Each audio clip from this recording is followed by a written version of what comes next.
Guys, dito kami ngayon sa amin sa Batangas, sa likod ng bahay namin. So, nasa Bataan kasi kami nakatira. Umuwi kami ng Batangas, dumalaw kay Father. At ito naman si Mr. At ito sa likod ng aming bahay sa maliit niyang farm. Meron siyang 4 na inahin na baboy. Ayan, ito yung papakastahan mamaya. Tapos, doon meron. So, ang taas niyan guys, so, medyo pailulos, paibaba ang aming lugar. Andoon kami sa itaas. Ito ay sa likod. Ayan, malayo-layo naman to sa aming bahay. So, ito ang aming lugar sa Batangas Bukid. Talagang typical na probinsya. So, meron siyang mga manok. Marami siyang mga manok. Ayan, ito yung mga inahin, bukod pa yung mga sisiw na nasa kulungan.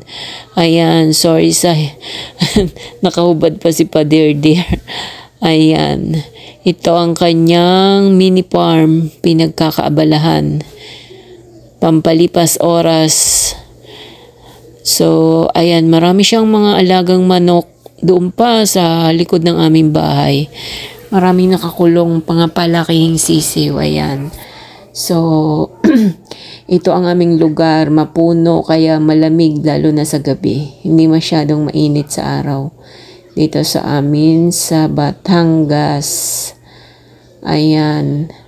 Maraming tanim, merong dyan, may lansones, may ilang puno ng yung saging. So, pag masipag ka, pwede ka mag-alaga ng hayop, pag tanim-tanim ka ng halaman ng mga panggulay. So, ayan bababa kami doon sa kanyang pinapagawang bagong kulungan ng baboy na ayan. So, yan ang aming lugar dito sa Batangas. Ayan guys. So, kami ay typical ng probinsyano. Probinsya. Hindi masyadong mainit kasi marami pa sa aming puno. Ayan. Maraming puno ng kawayan. So, yan. Dumalo kasi kami kay Father Dear. Sa aming father.